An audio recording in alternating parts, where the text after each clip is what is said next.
गेल्या 9 दिवसापासून लक्ष्मण हाके उपोषणाला बसलेत। पुण्यातही मंगेश साचने हे बसलेत। उपोषणकर्त्यांची मागणी आम्ही कानावर घातली। सगळे सोयऱ्यांसोबत ओबीसी नेत्यांची बैठक करूनच निर्णय घेतला जाईल। ही बैठक 29 तारखेला होईल। काही बोगस दाखले दिलेले आहेत, त्याबाबत पडताळणी केली जाईल। एकच माणूस 3 प्रकारचे दाखले नागरिक काढत आहेत। सरकारच्या वतीने जात प्रमाणपत्र देताना आधार लिंक केली जाईल। महाज्योती व इतर संस्थांनाही तितकाच निधी दिला जाईल। लोकसंख्येप्रमाणे पैसे वाटप करावे। जे मराठा समाजाला दिले ते ओबीसीला द्या। सगळे सोयऱ्याबाबत न्यायालयात आव्हान दिले, त्यावर 27 तारखेला सुनावणी होईल। या आंदोलनाचा काही लोक राजकीय फायदा उचलू पाहत आहेत। महाराष्ट्रात सामाजिक सलोखा बिघडू नये याचं आवाहन केलं आहे। मराठा समाजाला ही विनंती आहे, त्यांच्या मुलांचंही नुकसान होऊ नये।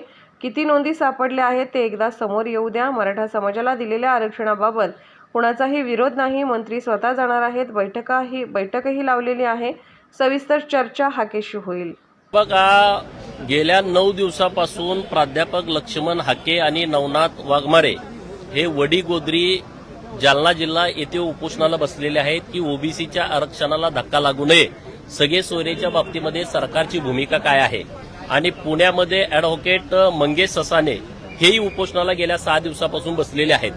तर सरकारच्या वतीनं काल माननीय मुख्यमंत्री महोदयांनी 3 मंत्री महोदयांना वडीगोद्रीसाठी पाठवलं होतं। माननीय गिरीश भाऊ महाजन, माननीय अतुल सावे साहेब, माननीय उदय सामंत साहेब, आम्ही सकाळी तिथं जाऊन उपोषणकर्त्यांशी चर्चा केली। उपोषणकर्त्यांनी जी काही भूमिका मांडली होती ते सरकारच्या कानावरती घातली आणि पुण्याचं शिष्टमंडळ स्वतः 5-6 लोक इथं उपस्थित होते। वडीगोद्रीचे 5-6 लोक इथं या बैठकीसाठी उपस्थित होते। महत्वाचा जो विषय आहे सगळे सोयरेच्या बाबतीमध्ये, तर सगळे सोयरेच्या बाबतीमध्ये सरकारकडे ओबीसी सर्व नेत्यांच्या वतीनं शिष्टमंडळाच्या वतीनं भूमिका ठामपणे मांडलेली आहे।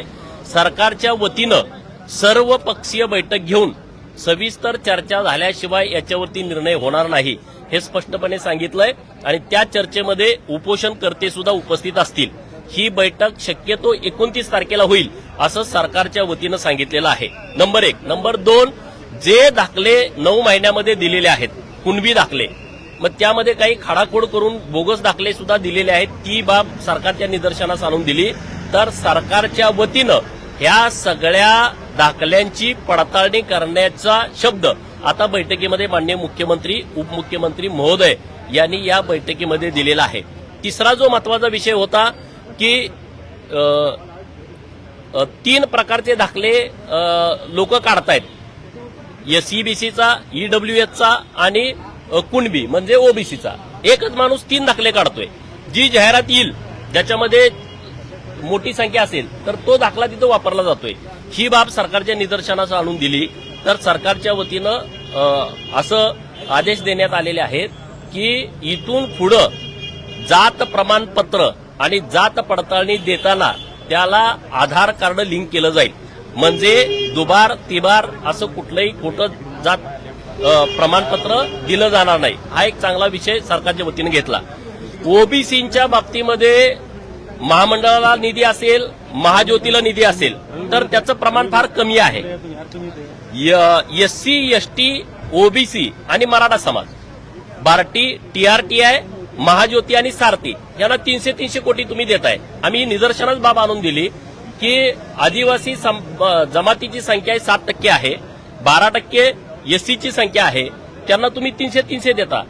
मराठा समाजाला तुम्ही 300 कोटी देता आणि 54% ज्यांची लोकसंख्या या महाराष्ट्रात आहे त्यांना सुद्धा तुम्ही 300 कोटी देता।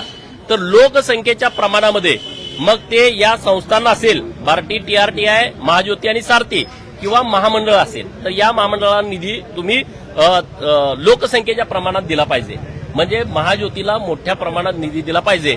तर सरकारनं आता ती गोष्ट मान्य केलेली आहे। असे अनेक विषय चर्चेला आले की अण्णासाहेब पाटील आर्थिक विकास महामंडळाच्या माध्यमातून गरीब मराठा समाजाच्या मुलांना 50 लाखापर्यंत कर्ज दिलं जात आहे आणि त्याचं व्याज सरकार भरतं, परंतु वसंतराव नाईक महामंडळाकडे अर्ज केल्यानंतर 2-2, 3-3 महिने त्या ओबीसीच्या मुलाला कर्ज मिळत नाही। तर आता आम्ही मागणी अशी केलेली आहे की आता महाराष्ट्रातील ओबीसीच्या योजना या मराठा समाजाला लागू केल्या होत्या। आता आमची मागणी अशी आहे की जे मराठा समाजाला दिलंय ते तुम्ही ओबीसीना द्या, म्हणजे ओबीसीला चांगल्या प्रकारे न्याय मिळेल। तर दुसरा विषय असा आहे की सगळे सोयरे, आता या मीटिंगमध्ये चर्चेला विषय आला काही मान्यवर मंडळींनी हा विषय समोर आणला की सगळे सोयरेच्या बाबतीमध्ये काही लोक हायकोर्टामध्ये गेलेले आहेत आणि 27 तारखेला त्या बाबतीमध्ये सुनावणी आहे. म्हणजे मराठा समाजाची पण फसवणूक होऊ नये. मराठा समाजाला तुम्हाला जे काय द्यायचं आहे ते तुम्ही कॉन्क्रीट द्या. ओबीसी समाजाची फसवणूक होऊ नये, ओबीसीच्या आरक्षणाला धक्का लागू नये, असे एक व्यवस्थितपणे चर्चा या बैठकीमध्ये झाली. आणि आता सर्वपक्षीय बैठक होईल ना. या सगळ्या आंदोलनाचा काही लोक राजकीय फायदा उचलू पाहत आहेत. सगळेच येतील त्या बैठकीला. मराठा समाजाच्या नेतृत्वाने सगळे यावं. आम्ही त्यांना विनंती अशी केली की मराठा समाजासाठी आंदोलन करणाऱ्या आंदोलकांना सुद्धा तुम्ही या बैठकीला बोलवा. एकदा सविस्तर चर्चा या 29 तारखेच्या बैठकीमध्ये होईल. आणि म्हणजे जो महाराष्ट्रामध्ये सामाजिक सलोखा बिघडलेला आहे तो सामाजिक सलोखा बिघडू नये, व्यवस्थितपणे पुढे जाता यावं अशा पद्धतीनं 29 तारखेची बैठक व्हावी. आणि सरकारनं ते मान्य केलेलं आहे. सर्वपक्षीय बैठक बोलवून यातून आपण पुढे जाऊ. बघा, मराठा समाजाला सुद्धा माझी हात जोडून विनंती आहे, मराठा समाजाच्या मुलांचं सुद्धा नुकसान होता कामा नये. मराठा समाजानं सुद्धा हीच मागणी केली पाहिजे. गेल्या 9 महिन्यामध्ये महाराष्ट्रामध्ये किती मराठा समाजाच्या कुणबी नोंदी सापडलेल्या आहेत एकदा तुमच्याही समोर लक्षात येईल की नेमकं चित्र काय आहे. आणि त्यामुळं मराठा समाजाच्या विरोधामध्ये कुठलीही भूमिका ओबीसी नेतृत्वाने या बैठकीमध्ये मांडलेली नाही. जे आमचं हक्काचं आरक्षण आहे त्या आरक्षणाला धक्का लागू नये. मराठा समाजाला जे 10% वेगळं आरक्षण दिलेलं आहे त्याबद्दल कुणाचं कसलंही दुमत किंवा ज्यांच्या जुन्या कुणबी नोंदी आहेत त्यांच्याबाबत कुणीही विरोध केलेला नाही. हे बघा, आता जी व्यवस्थितपणे सविस्तर चर्चा झाली, उद्या 6 जबाबदार मंत्री सरकारच्या वतीनं या आंदोलनकर्त्याच्या दोन्हीकडे आता मंत्री महोदय जाणार आहेत त्या विषयामध्ये. आणि 29 तारखेला बैठक लावली आहे. त्यामुळे उद्या आंदोलनकर्ते जे आहेत आमचे प्राध्यापक लक्ष्मण हाके सर, नवनाथ वाघमारे सर आणि इकडचे अॅडव्होकेट मंगेश ससाने साहेब पुण्याचे, यांची सविस्तर चर्चा करूनच पुढे जाईल. आणि सगळ्यांचं म्हणणं होतं की बाबा हे जे शिष्टमंडळ आहे भुजबळ साहेबांच्या नेतृत्वाखाली आणि सगळे पंकजाताई होत्या, धनंजय मुंडे साहेब होते, हे सगळी लोक तिथं होती. त्यामुळे आता उद्या त्यांच्याशी चर्चा करून पुढे निर्णय काहीतरी होईल.